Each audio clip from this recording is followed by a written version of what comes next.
എവിടെ അവസാനിപ്പിക്കണമെന്ന് ഒരു ഊഹവുമില്ലാതെ ഞാനിന്ന് പറയുകയാണ്. എനിക്ക് പറഞ്ഞിട്ടും മനസ്സ് വരുന്നില്ല. എന്റെ മനസ്സിൽ എനിക്കൊരു തൃപ്തിയായി വരുന്നില്ല. അള്ളാഹുവിന്റെ റസൂൽ ഖദീജയെ മറന്നില്ല. ബഹുമാനപ്പെട്ട ഖദീജ ബീവി മരണസമയത്ത് കിടക്കുകയാണ്. അള്ളാഹുവിന്റെ റസൂൽ അടുത്തു വന്നിരിക്കുമ്പോ എല്ലും തോലുമായിട്ട് ഖദീജ ബീവി അവസാനത്തെ സമയം എന്താണെന്നറിയോ പെങ്ങളെ? കുടിക്കാൻ ഒരു തുള്ളി വെള്ളമില്ലാതെ ചെരുപ്പുണ്ടാക്കുന്ന പാത്രമുണ്ടാക്കുന്ന തോലെടുത്ത് വെള്ളത്തിൽ നനച്ചിട്ട് ആ നനച്ച തോൽക്കഷണമെടുത്ത് പല്ലിന്റെ ഇടയിലേക്ക് തിരികെ വെച്ച് ആ തിരികെ വെച്ച നനഞ്ഞ തോലിന്റെ ഉള്ളിൽ നിന്ന് ഇട്ടിട്ട് വരുന്ന വെള്ളത്തുള്ളി കൊണ്ട് തൊണ്ട നനച്ച് കിടക്കുന്നു ഖദീജ.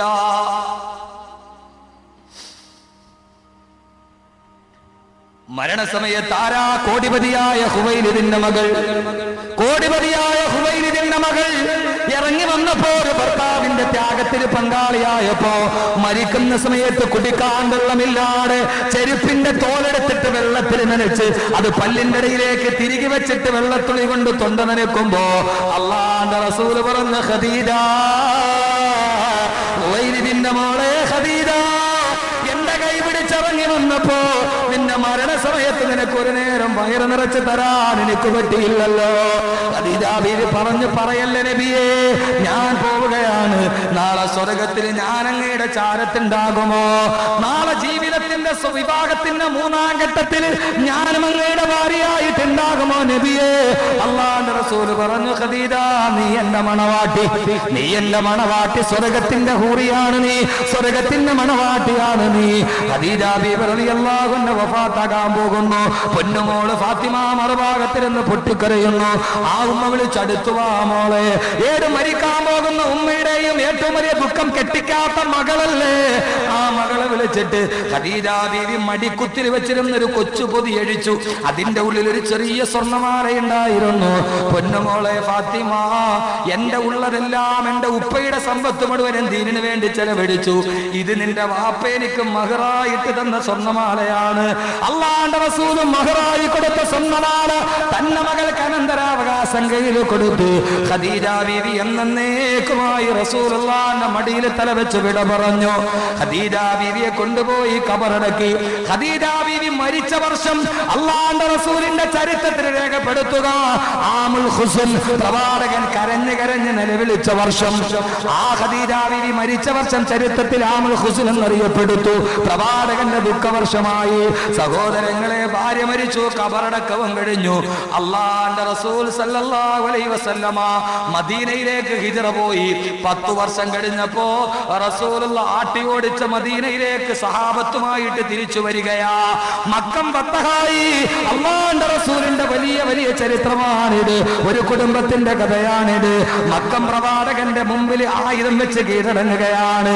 അള്ളാഹുവിന്റെ റസൂൽ ആട്ടി ഓടിക്കപ്പെട്ട മക്കയിലേക്ക്, ഖദീജയും താനും പട്ടിണി കിടന്ന മക്കയിലേക്ക് അള്ളാഹുവിന്റെ റസൂൽ മക്കയിലേക്ക് തിരിഞ്ഞു വന്ന് വില്ലാളിയെ പോലെ അബൂജഹലിന്റെ മുട്ടുപറച്ചു, അബൂ സുഫിയാന്റെ മുട്ടുപറച്ചു. അള്ളാഹുവിന്റെ റസൂൽ കഅബാലയം 7 പ്രാവശ്യം തവാഫ് ചെയ്തു.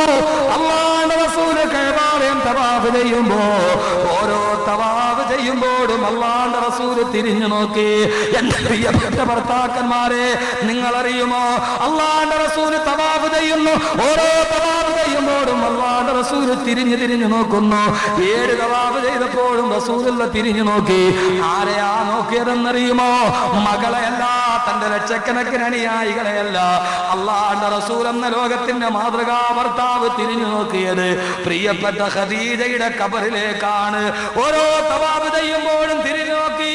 ഖദീജ, കട്ടപ്പാട് മാറി മോളെ, മക്ക എന്റെ കാൽ കീഴിലാണ് മോളെ. എന്നാലും എനിക്ക് നിന്നെ മറക്കാൻ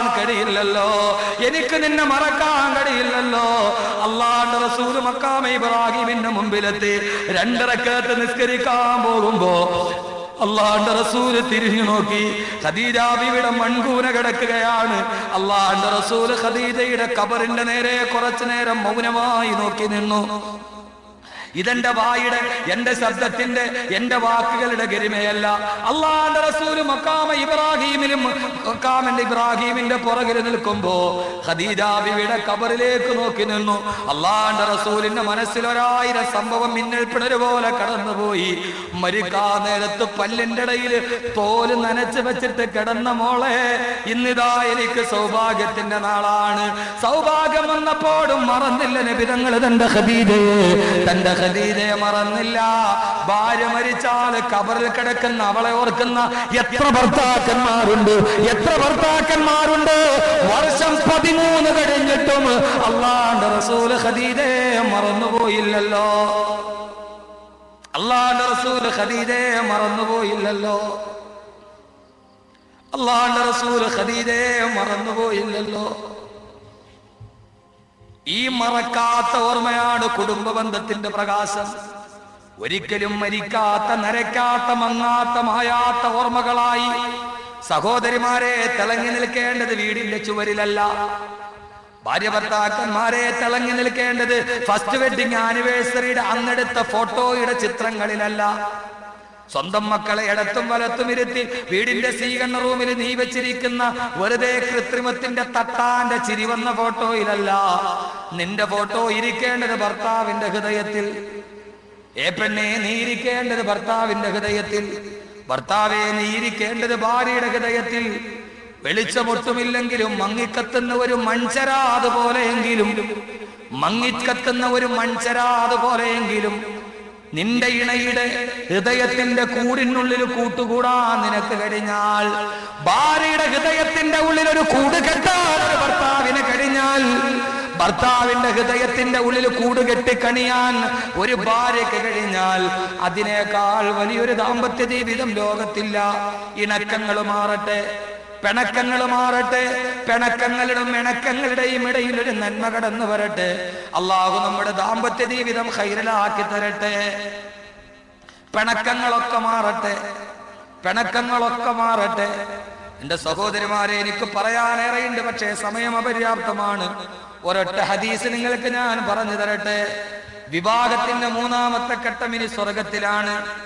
വിവാഹത്തിന്റെ 3ാമത്തെ ഘട്ടം ഇനി സ്വർഗത്തിലാണ്. അള്ളാഹു അത് അനുഭവിക്കാൻ തൗഫീഖ് നൽകട്ടെ.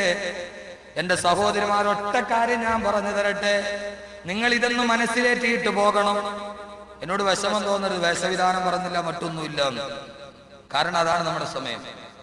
ഒരൊറ്റ ഹദീസ്. നിങ്ങൾ വിവാഹത്തിന്റെ 3ാമത്തെ ഘട്ടത്തിലെത്തണം. എന്റെ സഹോദരിമാർ, ഈ ചിന്ത മനസ്സിൽ വെച്ചിട്ട് ഇന്ന് പിരിയണം. അള്ളാന്റെ റസൂൽ പറഞ്ഞു, ഒരു പെണ്ണിന് സ്വർഗം ഉറപ്പാ. ഒരു പെണ്ണിന് സ്വർഗം ഉറപ്പാ. ഏതു പെണ്ണ്? സ്വർഗം ഉറപ്പാക്കാൻ നീ ചെയ്യേണ്ട ജോലി തഹജ്ജുദ് നിസ്കരിച്ച പെണ്ണാണ്, നിസ്കരിച്ച പെണ്ണാണ്. പണവും പണ്ടവും മാലയും മോതിരൊക്കെ സദക്ക ചെയ്ത പെണ്ണാണ്. പെങ്ങളെ, നിനക്ക് ആ സ്വർഗത്തിൽ പോകാൻ നീ രാത്രി നിന്ന് കൂടുതൽ നിസ്കരിക്കണ്ട, ഒക്കെ ചെയ്തോളി. നീ പണവും പണ്ടവും ഭാര്യ സദക്കൊന്നും ചെയ്യണ്ട. ഞാൻ പറഞ്ഞ ഒരു കാര്യം നിങ്ങൾ ചെയ്യണം. ആദ്യം മനസ്സിലെ ഞാനാണ് വലുത് എന്ന ബോധം കളയണം. എന്നാലേ ഞാൻ ഈ പറഞ്ഞ ചെയ്യൂ. പക്ഷെ അത് ചെയ്യൂന്നുള്ള ഓർമ്മയില്ല. അള്ളാഹുവിന്റെ പ്രവാചകൻ ഒരു പെണ്ണിന് സ്വർഗം ഉറപ്പാ. ഏതാ പെണ്ണ്? അവളും അവളുടെ ഭർത്താവും കൂടി ഒരു ദിവസം വഴക്കുകൂടി. അവളും അവളുടെ ഭർത്താവും കൂടി ഒരു ദിവസം വഴക്കുകൂടി. വഴക്ക് കൂടിക്കൊണ്ടിരുന്നപ്പോ ഇവള് ദേഷ്യം വന്നപ്പോ ഭർത്താവിന് ആവശ്യമുള്ളതും ഇല്ലാത്തതും ഒക്കെ പറഞ്ഞു. സാധാരണ പെണ്ണുങ്ങൾ അങ്ങനെയാണല്ലോ, പെട്ടെന്ന് ദേഷ്യം വരും. ആ ദേഷ്യം വരുന്ന പെണ്ണുങ്ങൾ ദേഷ്യം വരുമ്പോ പിന്നെ ഭർത്താവാണ് വാപ്പയാൻ നോക്കൂല, അങ്ങ് പറയും. പറഞ്ഞ് തന്റെ ഭാര്യ പറഞ്ഞ വാക്കോർത്തപ്പോ ഭർത്താവിന്റെ മനസ്സ് നൊന്തു. അയാൾക്ക് സഹിക്കാൻ കഴിഞ്ഞില്ല. ഭാര്യയുടെ നാവിൽ നിന്ന് വരുന്ന ആ വർത്താനം കേട്ട് രാവിലെ മുതൽ വൈകുന്നേരം വരെ കച്ചവടം ചെയ്ത് തളർന്ന് വീട്ടിൽ വന്നപ്പോ ഭാര്യ ഒരു ചെറിയ വഴക്കുണ്ടായപ്പോൾ തന്നോട് പറഞ്ഞ വാക്ക് കേട്ടപ്പോ ഭർത്താവിന്റെ മനസ്സ് നൊന്തു. അവന് സഹിക്കാൻ കഴിഞ്ഞില്ല. അവൻ നേരെ രാത്രി സമയം വീടിന്റെ മുറ്റത്തിറങ്ങി ഒരു കസേര ഇട്ടിട്ട് ആ കസേരയിൽ ചാരി കിടന്ന് ആകാശത്തേക്ക് നോക്കി. തന്റെ ഭാര്യ പറഞ്ഞ വാക്കുകൾ മനസ്സിൽ വന്നപ്പോ അവന്റെ കണ്ണിലൂടെ കണ്ണുനീരൊഴുകി. അള്ളാഹുവിന്റെ പ്രവാചകൻ പറഞ്ഞൊരു പെണ്ണിന് സ്വർഗമുറപ്പാ. അവൾ അവള് ഭർത്താവുമായിട്ട് വഴക്ക് കൂടിയപ്പോ എന്തൊക്കെ വല്ലാതെ അവള് നാവ് കൊണ്ട് വിളിച്ചു പറഞ്ഞു പോയി. അത് കേട്ടപ്പോൾ ഭർത്താവിന്റെ മനസ്സുന്നുണ്ടോ, അല്ലാഹുവേ ഞാൻ ഇത്രയേറെ കഷ്ടപ്പെട്ടിട്ടും അവൾ എന്നെ കുറിച്ച് ഇങ്ങനെ പറഞ്ഞല്ലോ അല്ലാ, അവൾ എന്നെ ഇങ്ങനെ പറഞ്ഞല്ലോ അല്ലാ, സഹിക്കാൻ കഴിഞ്ഞില്ല.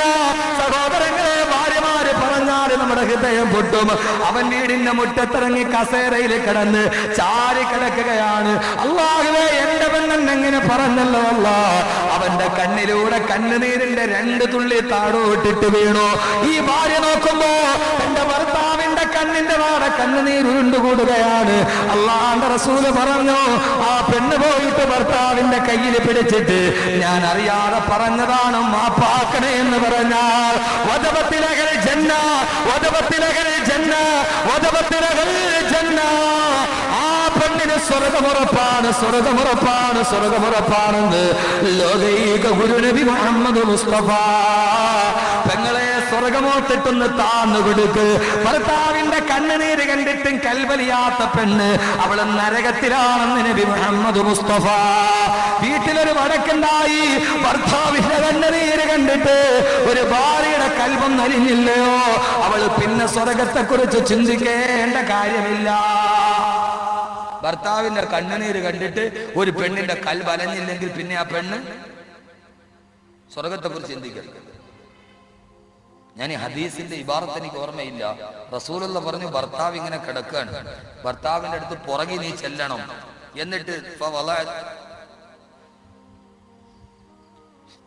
നിന്റെ കൈ അവന്റെ കൈയുടെ മുകളിൽ വെക്കണം.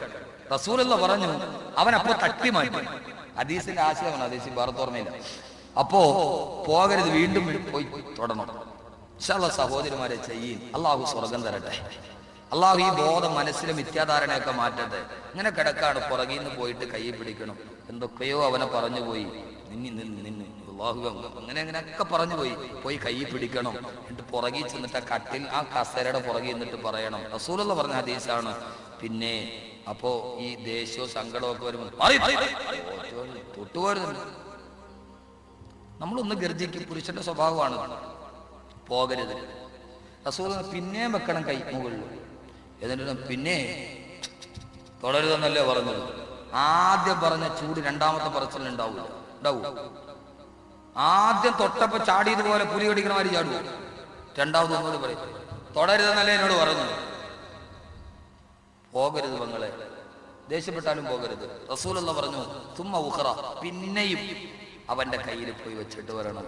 പിന്നെ ഞാൻ അറിവില്ലായ്മ കൊണ്ട് പറഞ്ഞു പോയതാ, നിങ്ങളങ്ങ് മാപ്പാക്കിയേക്ക്. അവൻ പിന്നെ ചൂടാവോ ഷാനവാസേ? സ്വപ്നം കാണാൻ ചൂടാവോ? ആരോട്? അടുപ്പ് ചൂടാകണ കാര്യമല്ല. അപ്പൊ മൂന്നാമതും പോയി കൈ വെച്ചാൽ അവനെന്ത് പറയും? മൂന്നാമത് കഴിച്ചു, പിന്നെ മാപ്പാക്കണ, ഞാൻ അറിയാതെ പറഞ്ഞതാ, ഞാൻ ഇനി അങ്ങനെ ചെയ്തില്ല. അവൻ എഴുന്നേക്കും, അവളുടെ മുഖത്ത് നോക്കും, ഇനി എന്നെ അടിക്കോ?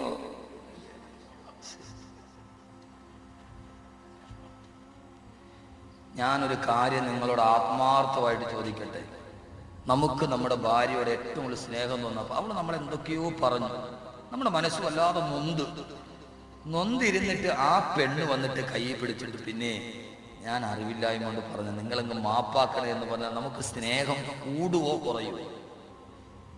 എന്തു പറയുന്നത്? കൂടുവോ കുറയുവോ? നമുക്ക് ഭയങ്കര സ്നേഹം അവളോട് കൂടും.